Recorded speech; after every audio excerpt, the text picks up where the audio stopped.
Hello everyone, and welcome to part 3 of my Empyrean series discussion leading up to Onyx Storm, talking about all things in Fourth Wing, Iron Flame, the excerpts that we've had from the books, the interviews that Rebecca Yarros has done, and in this specific video, what Violet's second signet is, as well as other signet theories and discussions. So my name is Victoria, and this is my channel balancing the books. I am a tax accountant who has a love for reading, and from the minute that I read these books, I was obsessed. I read both books in 48 hours. I actually took time off work because I started reading it and I couldn't put it down until I had finished both books. I have spent the past year agonizingly waiting for the third installment. The second that its pre-order went live, I ordered it, and the Target release, I'm probably gonna drive an hour to my closest Target and go and get that book because I am so excited for Onyx Storm to release on Tuesday. But let's jump right into talking about the signets. If you want to know my thoughts on Violet and Andarna, check out part 1. If you want to know my thoughts on a lot of different theories that I have and others have regarding various other side characters in the book, make sure to check out part 2. But right now it's signet time, which is probably the biggest discussion point surrounding Onyx Storm. So first off, I want to start off with the theory that the marked ones all have 2 signets. Now, this is a very interesting theory. We know that Xaden has 2 signets because of the fact that Signet was his grandfather's dragon. We also know that dragons are not supposed to bond in direct family lines, as it can lead to people being insane. And we know that the reason that Signet was able to do this is because everyone thought that Xaden's grandfather was actually his great uncle. Now, Xaden is not just some commonplace guy. He is Tyrrendor royalty, which means that his lineage would have been known. So how could this possibly happen? Well, obviously, his actual grandfather had a brother. So how could this have happened? Well, this happened because of Xaden's grandmother. So a couple of different ways this could have gone. Xaden's grandmother is married to Xaden's great uncle, and she had an affair with Xaden's grandfather. Xaden's grandfather, we know, didn't make it out of the Rider's Quadrant, Sigel's actual bonded rider.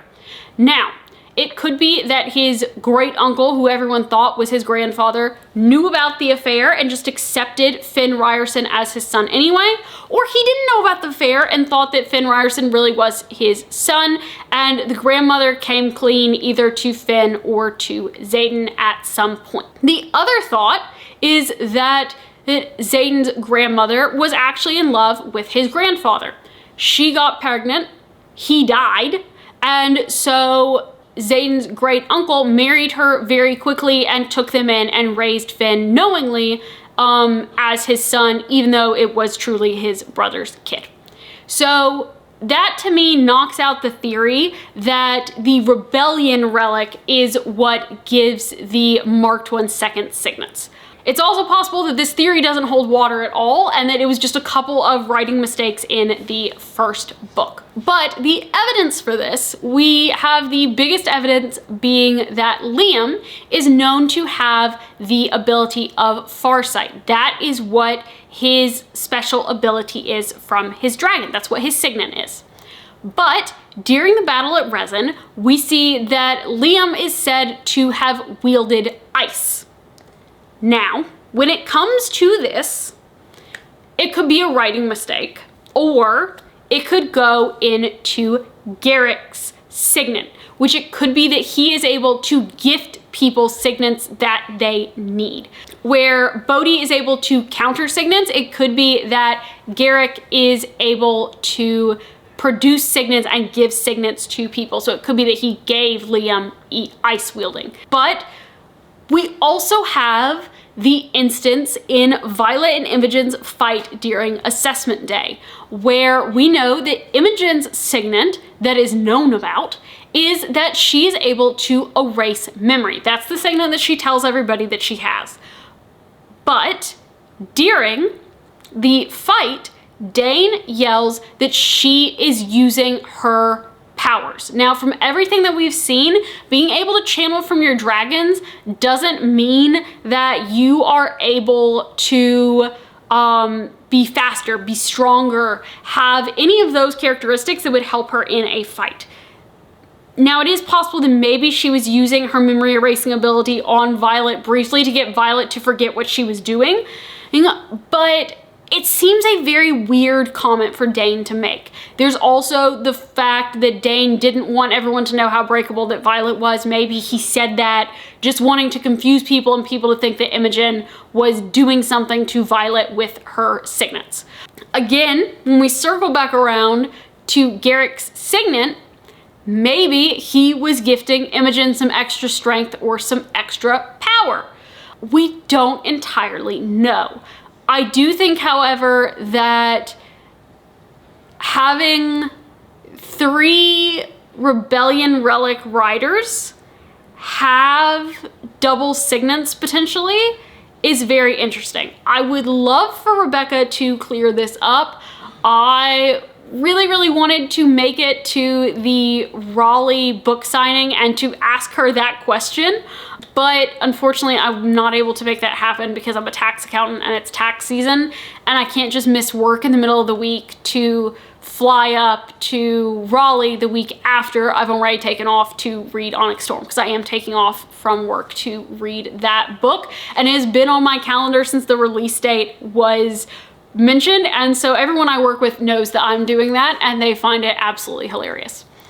But moving on from those signets, the real signet question is, what is Violet's second signet? Now, we know that she is a lightning / power wielder. In the first book, she is called Lightning Wielder, but Carr reveals to us that that's just the form of power that she is most comfortable taking initially, and that she is truly just wielding power that happens to oftentimes come in the form of lightning. But with things like the conduit, it's not lightning, it's raw power. Now, knowing that she is a power wielder, and knowing that her first signet manifested the first time that she kissed Xaden, and a lot of other times it exploded whenever she was doing things with Xaden, there is a belief that her second signet manifested during the throne scene in Iron Flame.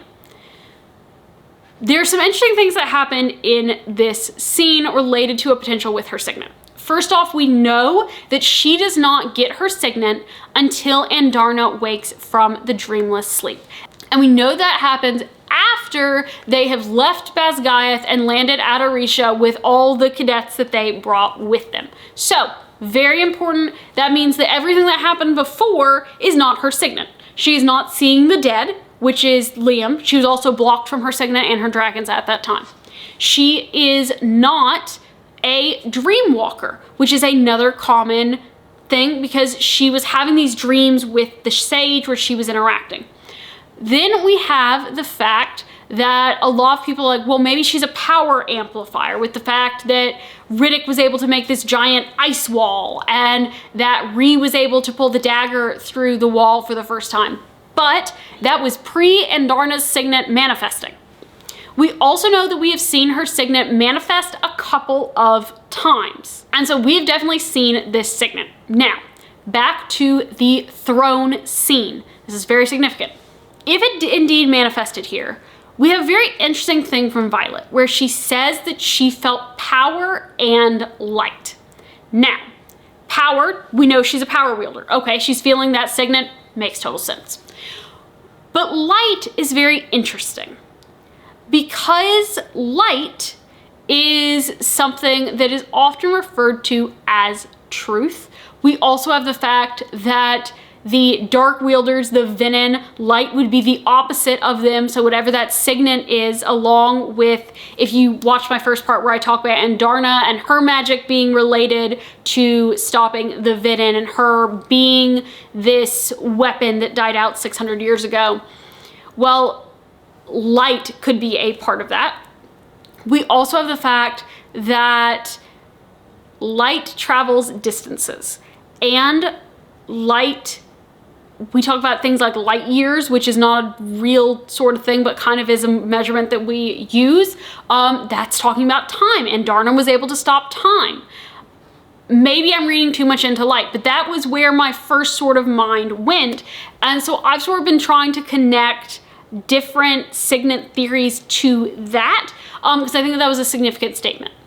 What else happened? Well, a lot of people are like, oh, I think that she's a type of intrinsic because she was able to read what Xaden was feeling in that moment. But Xaden has shared his feelings and his emotions in his moments with Violet with her before. He did that when she was wielding for the first time with Carr. That was well before her second signet manifested from Andarna. That was way back in book 1. Now, in addition to that, I don't think that she was reading Xaden's mind because Xaden wanted to show her what he felt towards her. So I'm not sure that that's the case. Also, we don't really get truth saying, which is another very common theory. We don't get that here.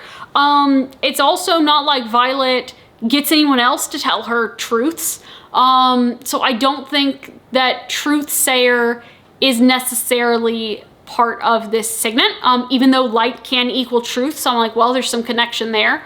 And there is the post that Rebecca Yaros made where it said Sorengale for truth. I talk in my second video on how I think that actually relates more to her dad than to being a truth sayer, but again, could be a possible Easter egg. But the theory that I really think it is, and that I have thought it is before I went online and read this theory, is potentially that she is a distance wielder. She mentions when talking to Xaden that distance wielding is something that hasn't been seen for over 100 years. We also, in those special chapters that we got a little bit early, we see a quote at the beginning of one of the chapters talking about on how the gifts of the first 6 were extremely powerful, and that these are gifts that only come up every 100 to couple hundred years, and that they've never seen all 6 again at the same time. I think that we will see all 6 signets at the same time. And these are going to be very, very powerful signets, very unique signets. Things like Violet being a power wielder. I think that she's going to have another one of these signets, and I think they're actually going to be 7. Because we hear about the first 6, but we know that there was 6 plus 1. And I have to wonder if that 7th dragon also had a rider that wasn't from Navarre, and that there actually were 7 powerful signets, and Violet will have 2 of them. And one of those powerful signets potentially could be distance wielder. During that scene, at the end of the scene, she talks about the distance that she feels between her and Xaden. We also know that signets manifest based on need, and it says something about the person. And so Violet, we know, has physical limitations on her body, and she needs to overcome those as a writer, but also as a person. We see her fear in not being able to outrun the draining that venin can do on the ground. We know that she lost Liam because she wasn't able to get to both Liam and to his dragon. We know that when she stopped time, she closed a distance. So while time and distance are different things, and Andarna's time ability has nothing to do with Violet's ability manifesting a signet, perhaps being able to close those distances is part of that. But additionally, there are some other instances where we see her potentially using this signet at very important battle moments. Because remember, her signet with Terran, while it did technically manifest with that thunder snow with Xaden when she first kissed him, the first time that she kind of wielded it was in battle against Jack. So, could it be that we see her actually truly using that signet intentionally for the first time in battle against the venin at Basgiath? And what I'm referring to is a couple of different instances. She has not been able to get a running landing because she is not physically strong enough to do so. And all of a sudden, we expect to believe that during the heat of battle, she not only does a running landing, but does it onto the back of another fighting dragon not once, but twice. She lands onto Riddick's dragon and then manages to land onto Sawyer's dragon. And both Riddick and Sawyer look shocked. I don't think they're just shocked that she managed to get the landing. I think they're shocked because she managed to manipulate distance. And they saw her one place and then saw her another, because we're only getting that perspective from Violet. But I don't believe for a second that it's a coincidence that she hasn't been able to get this thing at all, that she's very breakable, and all of a sudden she manages it in the middle of battle twice in a row on the back of 2 moving fighting dragons. But then we take it even a step further, and she talks about the fact that she goes running down to the ward stone to give it power.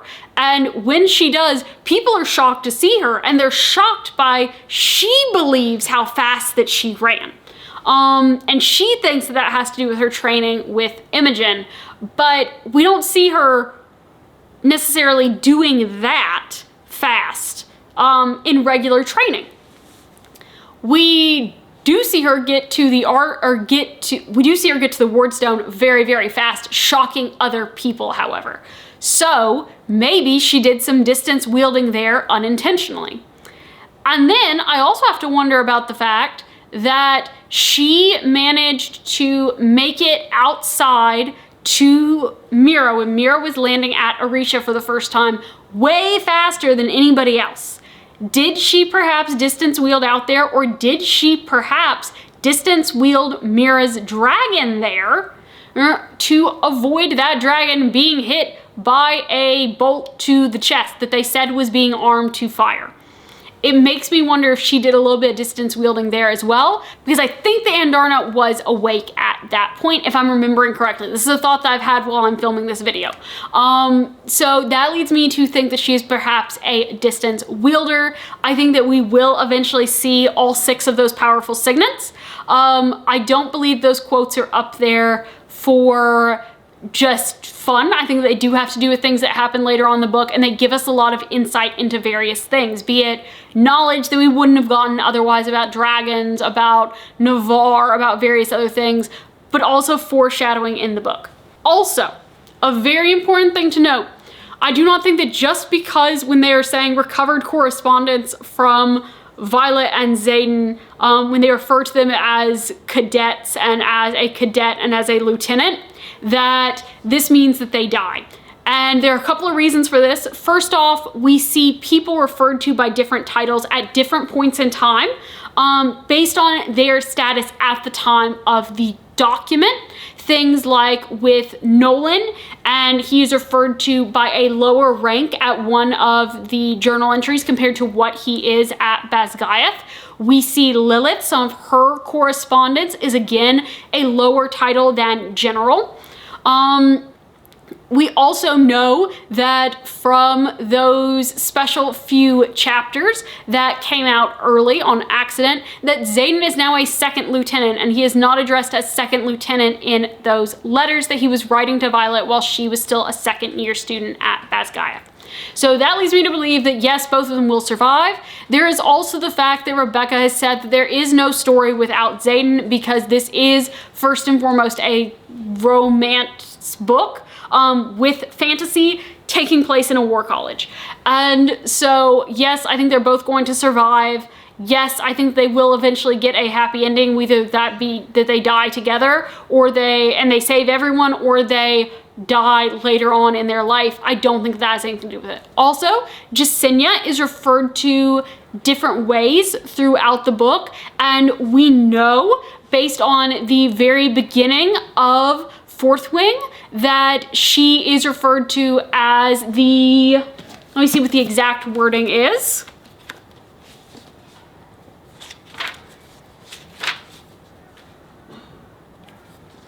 As curator of the